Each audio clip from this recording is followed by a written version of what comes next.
connecting security solutions with security leaders. Security you should know starts now. Welcome to Security You Should Know.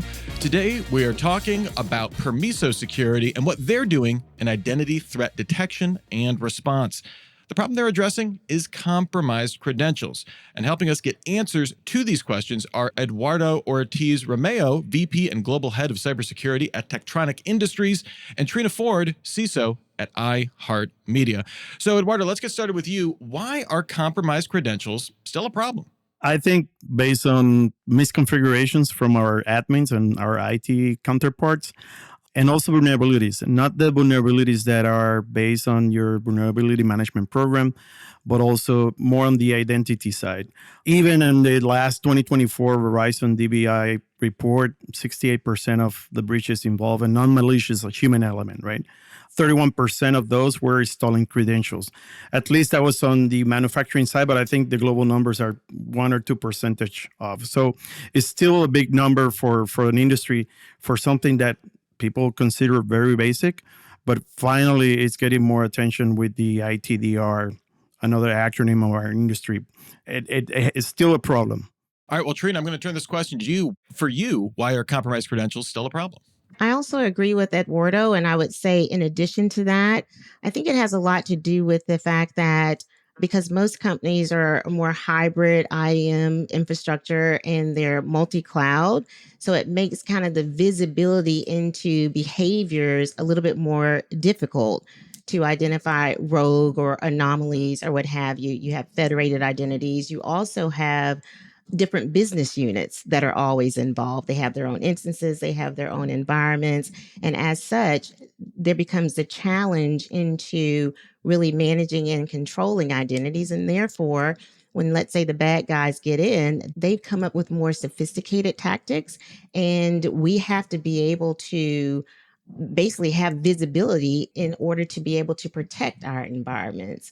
So I think that has a lot to do with it as well, along with remote working, right? All right, well, today we're going to be talking with Paul Wynn, co-founder and co-CEO at Permiso Security. So, Paul, to start out, we're answering 3 essential questions. How do I explain the value of your solution to a CEO? What does your solution do and what does it not do? And what's the pricing model? So, can you help us and give us those preliminaries? Absolutely. We provide real-time monitoring of human and non-human identities in the enterprise. And really the outcome that everyone cares about is detecting when those credentials are compromised or abused by insiders. And we provide that for both cloud and on-prem as well. And we are pricing now by protected identities. So think of it as almost like LifeLock, but for corporate identities. The challenge is that in some of our largest customers, we're monitoring millions of identities every day. So we have to do that real-time monitoring to determine whether we see any suspicious or malicious use by those millions of credentials. And in terms of the pricing model, what are we looking at? So typically for larger enterprises, it'll probably come in somewhere around $100,000 to $200,000. So it's per unit, typically about $40 to $50 retail per identity. Excellent. All right, panelists, we have the preliminaries. We've gotten a taste for the solution, but I'm sure we have a lot of questions here. So let's start with you, Trina. What other questions do you have about Permiso? Can your solution automatically take action on identified threats, such as disabling accounts, resetting passwords, revoking MFA permissions, etc., without manual intervention? Yeah, that's always a great question, especially for me. I was the founder of the SOAR market, which was the security automation market many, many years ago, with NSA and Bank of America as my first 2 customers. So I would say, yes, we can take action as long as the customer can express their tolerance for the downside of automated response, right? So potentially taking down a CEO's email or taking down parts of the network. That's always possible. We try to be very careful in providing read-only permissions to prevent us from also being a supply chain attack, because we came from Mandiant, right? And from Mandiant, we obviously saw a lot of nation-state types of attacks and incidents that we responded to. But yes, it is possible as long as it's done in the right way within the enterprise. All right, Eduardo, what questions do you have for Permiso? So my question comes around the deployment. What's a realistic full deployment timeline for a company that has between, let's round it at 40,000 identities, right? In my case, I have 6 different business units. So think about it, 6 total different companies with different infrastructures. pick one. What's a typical deployment time, and how much does it take from a resource perspective for a company like ours to deploy your product?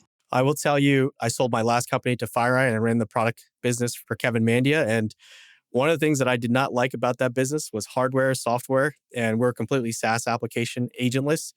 And the two values that we really cared about was fast time to integrate and fast time to value. So everything is self-serve. You could deploy, depending if you want to integrate into your identity provider, that could take less than 15 minutes with a read-only delegated access to it. Or if you want to deploy it in AWS, as an example, into your infrastructure, you could do that through Terraform or CloudFormation stacks. That's totally up to you, but it's completely self-service. And you could deploy, if you wanted fully large enterprise like that, probably in less than an hour, depending on how much you want to integrate. The only challenge is it's a little bit fragmented, right? Between infrastructure, we also cover SaaS. So if you would onboard SaaS as well, that would take some time, probably 10, 15 minutes. Pretty simple. So a follow-up question to that. If we're a hybrid and we have on-prem and not only in the cloud, how does that affect the mix that you just provided? So the cloud part is the easier part. For on-prem, we would have to find the right architecture in terms of potentially some log forwarding or deployment of a local agent. In a lot of cases with our customers, we are picking up logs from, let's say, an S3 bucket or another central repository, and that makes it a little bit easier because a lot of times customers already have the logs aggregated. For us, it's a matter of just picking up wherever it's most convenient for you to make your lives easier. It doesn't really matter for us because we care about just really bringing in all the identity logs, all the identity access information so that we can then understand, well, who's in your environment, what permissions do they have, and what are they doing?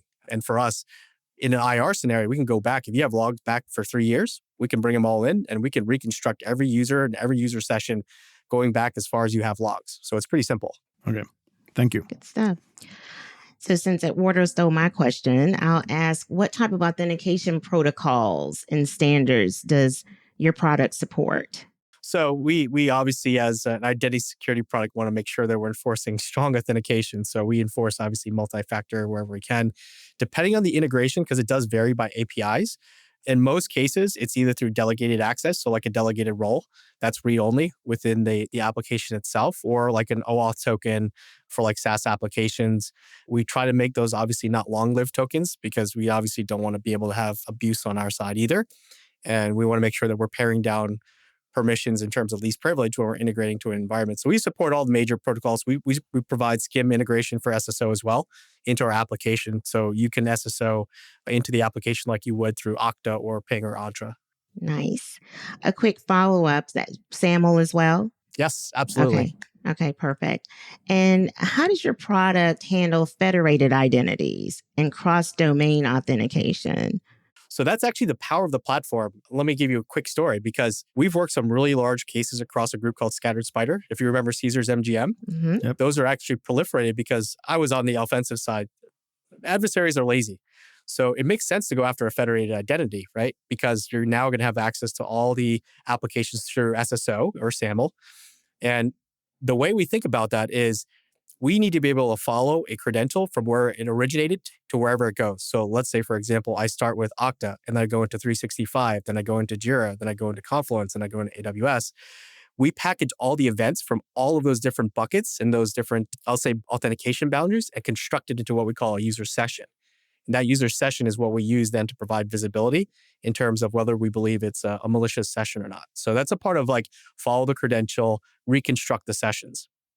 Nice. Because visibility is everything, right? Yes. That's the challenge. Okay, so my next question will be from a resources perspective, ongoing, once we're deployed. And I don't think if it was explained or not at the beginning, do you offer the 24/7, 365 resources as a service to sustain the platform and alert us, or do I have to put my in-house resources, and how, if yes, how many are needed typically for deployment per 10,000 users or something like that? On the, I'll say the security engineering side in terms of the deployment and the O&M is pretty low friction because it's a SaaS platform, right? So you don't have to manage any infrastructure. We manage all the infrastructure for you. We partner with MDRs, MSSPs that would provide the analysts, right? In terms, because we're generating alerts. So it would be folded right into your existing SecOps workflow for your level 1, level 2 analysts. What we do provide as a value add is if you have a chance, check out our blog with P0 Labs. I went old school security. So we publish a lot of our research and our intel, and we open source a lot of tools because we believe that's how you build goodwill in the community and you raise a community up.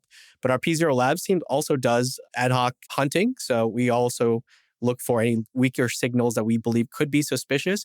And then we elevate those into whatever communication channels we establish, Slack, Teams. So think of us as a backstop. We're all ex-Mandiant. So you just have these cloud experts in the background that'll help you investigate. And in the worst case scenario, if you need IR support, are also former IR people, and we'll jump in. Not that we'll charge you for IR, but we do have that skill set as well when a customer does need it. Okay, so the integration with an MDR is the ideal case. Okay, MDR or insourced, if you have your own analysts. Yeah. We outsource. So, yep. Thank you. Paul, you mentioned human versus non-human identities. Does your product, is it capable of differentiating between the two? And if so, how does it kind of manage that? That is a great question. And I don't want to throw the AI buzzword around, but I'll say we have built a human versus machine classifier that we've had for 4 years. So this non-human identity trend I'm not sure why it's a separate category, because a credential is a credential. You use a credential to gain access to an environment. I think the challenge for you all is, why would you want fragmented solutions to do different things? So the way we have a machine learning model and a classifier that determines what a human credential may look like, because it's more erratic, right? In terms of behavior, versus machine is a lot more predictable. And we have a lot of other attributes that we use in the model to help classify that. It's super useful when you're trying to do an investigation. As an example, a customer may ask us, and we just had this, hey, can you tell me which human users have MFA or no MFA? And you have to discern it, because in a large environment, in our largest customer, you're talking about millions of identities. So you have to whittle it down to a very precise list that's actionable to say, these are the human identities without MFA or non-human identities, as an example. And I agree with you. I think one of the biggest challenges for us, though, is we have so much focus on the human that it's the non-human that seems to catch us off guard more often than not, right? And I think that's why we need some help. That's where the technology, right, and your product comes in. How do we make sure that we have the visibility and the focus on both? Because one tends to get away from us versus the other one is in our face, right? So a question that I have after reading your website, Permiso is described as a ISPM and ITDR. We've been talking about ITDR mostly, because when I read that, I said, okay, I can eliminate a few other technologies and combine something to simplify my technology stack. Is that the case, or is that kind of like a selling point? That's the case. So I was a former CISO. I think my claim was I was the youngest CISO in the federal government at the time. So but when I think about a risk perspective, risk is made up of, yes, the threat side where we started, which is when you detect and monitor, which is a way to mitigate risk. But when you're talking about remediation of gaps or vulnerabilities or exposures, our journey with our customers, several of them were breached. So guess what? They didn't want it happening again. So we had to move into prevention, because post-breach, after they cleaned it up, they said, we can't have this happen again. Well, what were the root causes? One is zombie accounts, orphaned accounts, right? Leftover. You mentioned some machine identities that are left over, and sometimes we don't know about them. The other two was over-permissioning. So we had Okta users that had access to GitHub and Jira because this group went after intellectual property, and they hadn't touched GitHub or Jira in 3 years. So there's a least privilege aspect. In the risk perspective, what I want to be able to answer for you, because I'm bringing both vulnerability and threat to you, is who are your top 10 riskiest identities right now in a dynamic fashion? Because we're doing the real-time monitoring. I can tell you when it changes second by second if someone, like example, gets a BEC. Okay. All right, Paul, well, we're just about out of time here, but what's one thing we didn't ask about that we need to know? I think the most proudest thing I have the company is just the experts that we bring, right? I think you learn the most in breaches, and this is a bit of a Kevin Mandia story, is when you're in the breach, you learn where you have gaps, right? In terms of visibility or what controls failed. And I think that's a formula we've used in terms of building detection and now into prevention to help you consolidate that human, non-human identity prevention, detection, and response. Well, that's just about it for this episode of Security You Should Know. To learn more, head on over to permiso.io. That's Permiso.io. Thanks to Eduardo Ortiz Romeo and Trina Ford for helping us learn more about Permiso security. And thanks to Paul Wynn for your time and being game to answer all of these questions. And thank you for listening to Security You Should Know. That wraps up another episode of Security You Should Know. If you like this program, please subscribe, tell your friends, and leave us a review. All companies showcased on this program are sponsors of CISO Series. If your company would like to be spotlighted and interviewed by our security leaders, go to our contact page on CISOseries.com or just email us at info@CISOseries.com. Thank you for listening to Security You Should Know, connecting security solutions with security leaders.